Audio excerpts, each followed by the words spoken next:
Okay, let me see. Last hour I was telling you about what happened in the Senate last night. The Senate passed a package, $95 billion. It does not secure our border. It goes in and takes more money and straps your children and your grandchildren with another $95 billion. It gives money to Taiwan, which hacks off the Chinese, and that's fine. But, gang, let's be honest. We are not going to fight a war in Taiwan. Maybe one day we would have, but we cannot do it. It would stretch just this alone would kill and cripple the United States. We don't have the supply lines. So if we wanted to protect Taiwan, our supply line would take all of the assets we have all over the world just to supply everything we need for Taiwan. Now, I'm sorry, but that's the truth. I think Taiwan should be its own nation. I don't want to see China gobble up another nation. But we cannot do it. The days of us saying we can protect everywhere and do everything, those are over. They've been over for a very long time. We won the Cold War, and then we lost the peace. And quite honestly, I'm going to blame a lot of this on people like me. Okay? We won the Cold War. Yeah, tear down that wall. And then we just thought it was okay. And then we continued on all of these endless wars. We listened to presidents like George H.W. Bush, who was a spook. We've listened to the State Department over and over again. Have you noticed that since the United Nations happened, things are not really much better with war? Yeah, we haven't had a global war yet, but we're setting everything else on fire.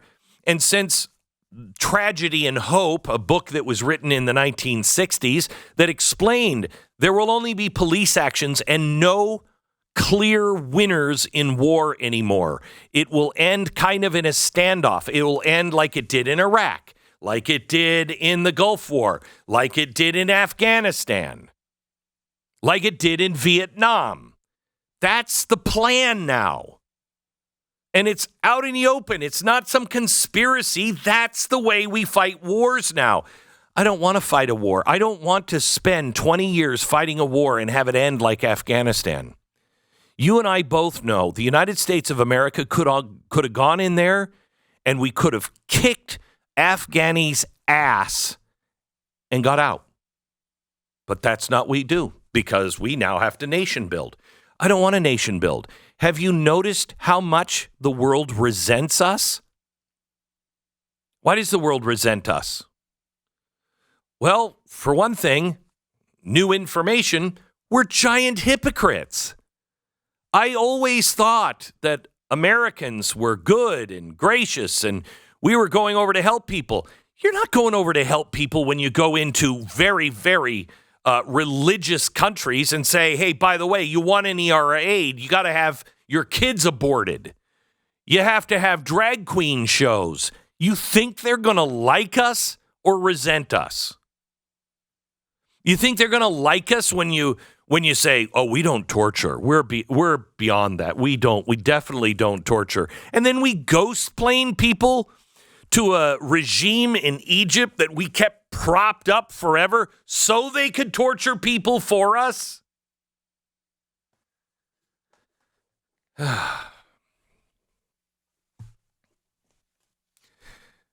The policies of the last 100 years don't work. They don't work. Stu said last hour, Glenn, 45% of Republicans want the Ukrainian aid. And because I said, when are the Republicans going to listen to their base? Well, it's fairly split, 55-45. Okay. So I'll never be able to make the case to the Lindsey Grahams of the world because I don't know Lindsey Graham. I mean, I don't know. I haven't seen his bottom line. Is he rich from Raytheon? I don't know. Or is he just a war hawk that just wants war all the time because he actually believes it? I don't know. But I will tell you this. The world is changing. And if you don't recognize that, you are going to be left in the dust. Now, everything is changing. And that's what everybody keeps telling you. Well, the biggest thing that is changing is our politicians are not following the Constitution. That's the root of all of our evils. We are not following the Constitution of the United States. Congress is no longer in charge of the purse. Congress doesn't pass the laws. It's all left in the hands of bureaucrats who make all these little edicts and all these little changes, and they turn this dial by 10% and this dial by 5% and this one by 25%. And before you know it, you're a freaking slave. And who do you go to? Doesn't matter who you vote for, because they don't make the laws anymore. So you get a new Speaker of the House. What does he do? He completely abandons everything because he's had briefings now. Oh, well, you know what? If they've changed you that much, I think you should brief the world. I think you should brief the United States. I keep hearing how dangerous the world is. No crap. Really? It's dangerous. Do you think it's more dangerous since Joe Biden got in or less dangerous? It's been getting more and more dangerous for the last 25 years. Why? Because the last 25 years, the last 75 years, the State Department has been running everything. They don't care who the president is. It started with the creation of Israel. The State Department threatened the duly elected president of the United States, Harry Truman. You're not going to make that statement. Yes, we are. No, you're not. I'm the president of the United States, so I will dictate policy. He beat them to the microphone. That's the only reason why the state of Israel exists, because the duly elected president, who had the responsibility to set the pace, beat the State Department and the deep state to the microphones.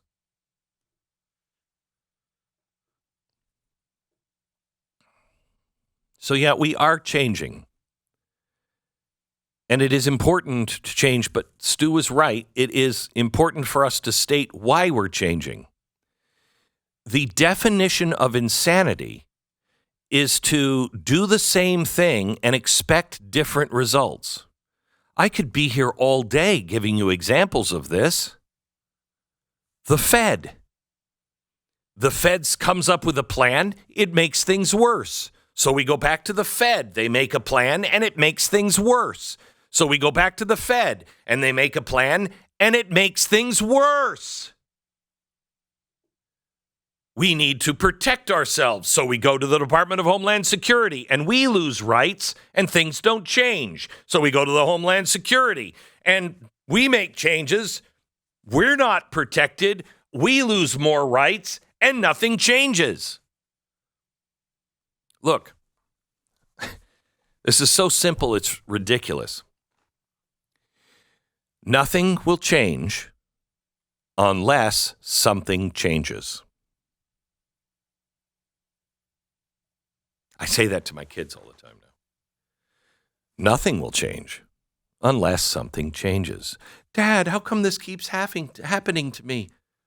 Because nothing will change unless something changes.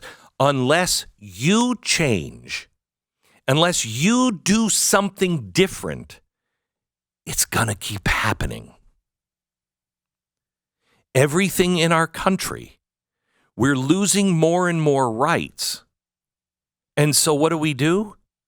We elect the same kind of people over and over again, and we lose more rights. And so we're like, yeah, well, we need some more people, and we hire the same kind of people, and we lose more rights. What's missing in this? I was just in South Carolina. By the way, thank God, South Carolina. I mean, you didn't vote for George Washington. You voted against the anti-slavery thing in the Declaration of Independence, and you did start the Civil War. Can you get this one right? And I think the answer is yes. I met with some of the leadership of South Carolina, the Freedom Caucus, and all the people standing up, and I asked every single one of them, Glenn, could I get your endorsement? I don't endorse anybody. But let me ask you this.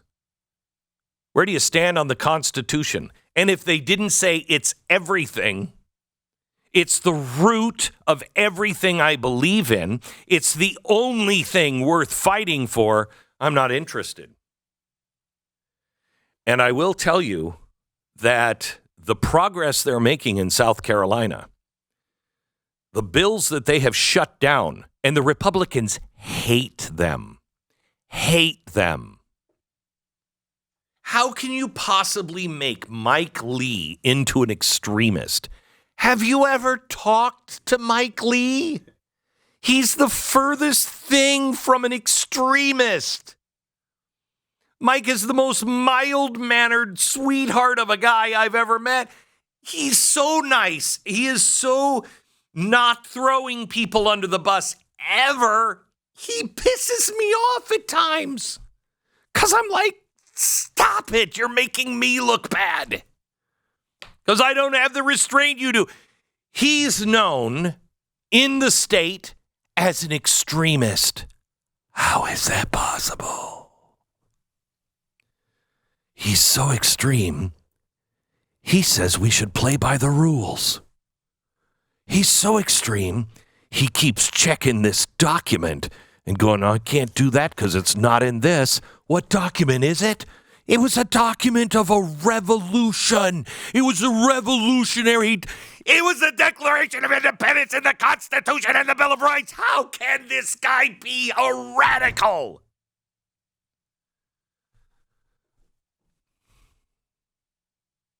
It's time to change, gang. And it's not time to have a civil war. You should pray that we don't have a civil war. Do you know what that's like?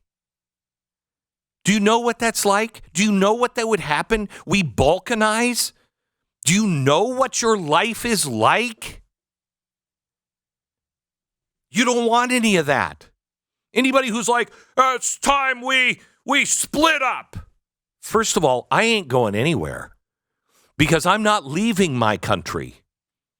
I'm not leaving well, my country left me. No, you'd be leaving because they have Washington and all of the documents. I'm not leaving without the documents.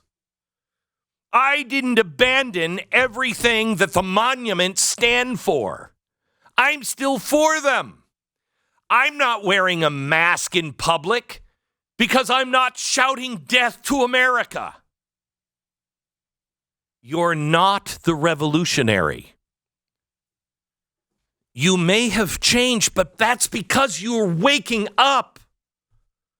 When you wake up, you start seeing, wow, this doesn't work. Well, what doesn't work? The Constitution or the people who are ignoring it?